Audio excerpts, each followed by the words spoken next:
Hey everybody, this is Josh Gresham. I am doing a presentation of the Hadza people of northern Tanzania. I'm really excited to explain and give details about this group. They're a very rare indigenous group of northern Tanzania, which is located in Africa. They're more of a hunter-gatherers, pretty much, in my opinion. They are the last of the same survival of the fittest. So I will continue moving on to the presentation. So, the first slide, there we go. The Hadza people know this is Tanzania. Like I said, my intentions are to teach people about this group. They are more professionally known as hunter-gatherers. A little bit of background right now is there's between 1,200 and 1,300 Hadza people living in Tanzania. They're kind of their own people. They don't really relate to anybody else, meaning that, you have, like, okay, so if you were to use like Asians, you got Koreans and South Koreans and North Koreans, or if you have like the Chinese or Japanese, they're all different, but in a broad sense, Asians, they're still called Asians. Well, the Hadza people, they're not related to anybody else. It's a very small group. Like I said previously, they are a hunters-gatherer population. So meaning that they survive by hunting their own food with handmade bows and arrows.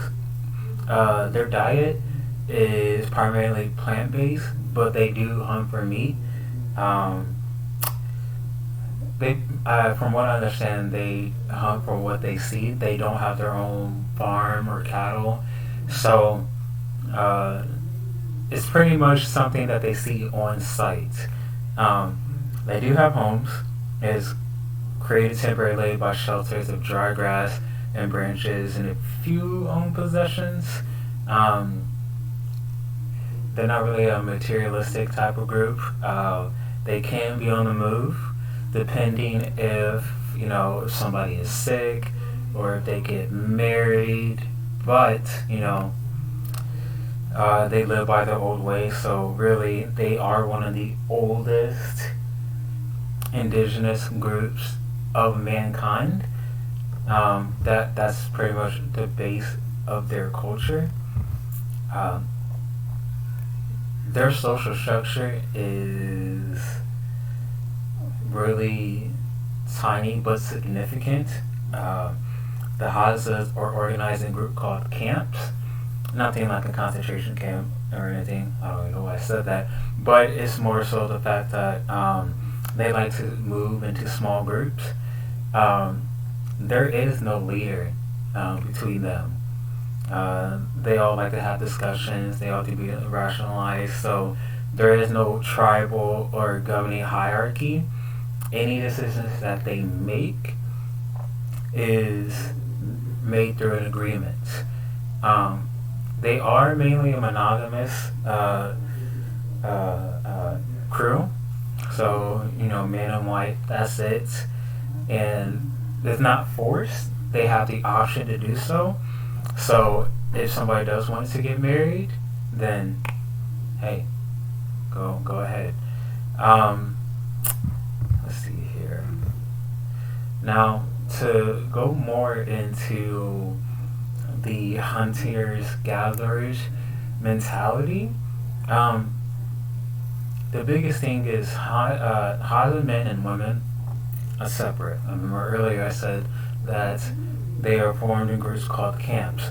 However, Hadza men hunt by themselves and usually bring wild game or some sort of fruit. Wild game in Canada is considered, moose, elk, but down in Africa it could be the same thing. But like I said, they're not really limited to their own cattle, just like we are here. Is whatever they see and whatever they can get, they will bring home. It's just a mindset that they have. Women hunt in groups. They don't want to bring danger upon themselves, so I don't know the mindset behind that, but I'm assuming it's a simple fact that I feel like women are more vulnerable to other encroachment by other groups. We will get that to that later. So that's why they hunt in groups. But their main objective is to bring home fruits.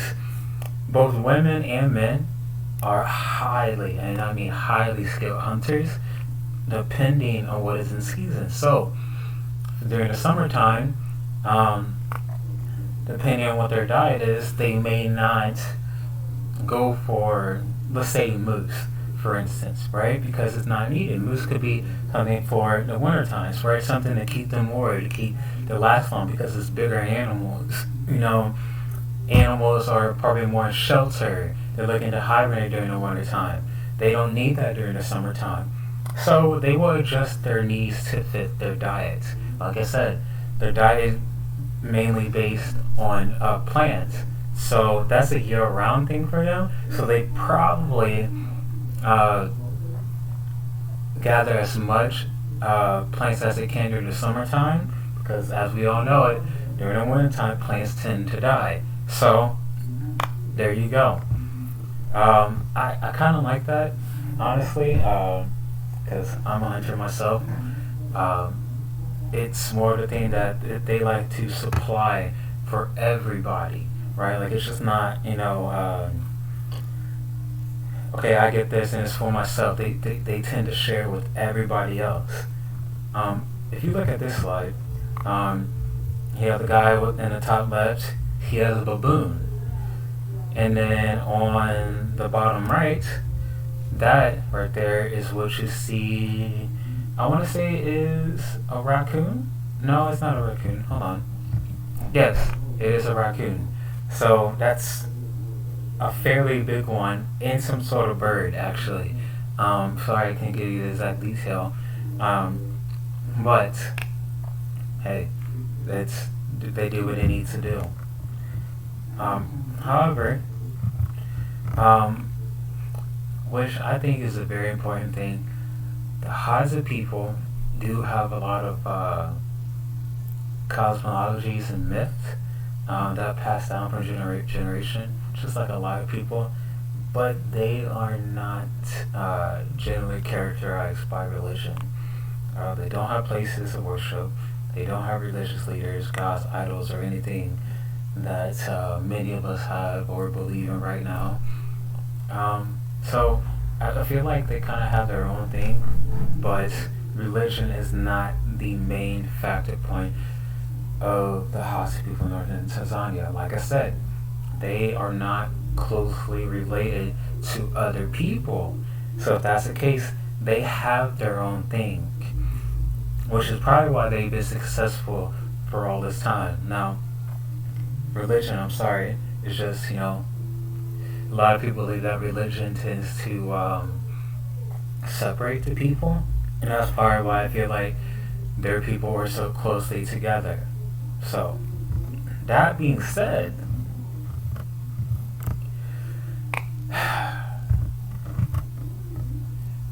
as of right now, the Hadza territory is struggling to maintain their lifestyle. They have seen growing invasions from nearby crews, specifically the Tuga crew. The Hadza people used to control a thing called the Yeda Valley, which is controlled by the Hadzabi people, but is being overpowered by the Tugas. The Tugas are clearing the Hadza's lands, and right now, on either side, the Tuga is killing cattle or goats where they see. Because when I mentioned earlier, so the Hadza people, they like to kill whatever is in front of them. Now that the Tugas are overpowering them, having a massive encroachment over the Hadza people, most of the zombies are no longer able to sustain themselves in the bush without supplementary food. Now, there really wasn't much on what is going on right now because they're very private people. But if history has ever shown anything, is that in the future, or even right now, they can handle themselves. However, the population with them right now is kind of suffering because more and more people are learning about them. And I'm not saying that people are going out there to purposely attack the Hadza people. It's just the fact that there's so many other things in play that is affecting the Hadza people. And now that their their location is being disturbed, we don't know where they can be 5 years from now. The biggest thing that I got from the Hadza people, well, was a couple of things I didn't actually mention in this presentation, is their oral language. I know some languages are just different way of speaking, but their language is actually just strictly oral. They make sounds with their mouth. They make poppy sounds, like a clicking, something like that. I know if you guys have ever heard anything like that, this group is mainly known for that. Another thing about the Hadza people is their foundation and how they came about is a myth, where they were first born, where they can just look at an animal and the animal will look back at them and fall over and die. Now, I know that sounds like some sort of magic, but that's how the Hadza people came around. So I had a really fun time doing the research on this. There really wasn't a lot, but I hope that that you guys can see why I chose to do, because they're mainly called hunter-gatherers. But for a group that's really small, they do what they need to do. So thank you.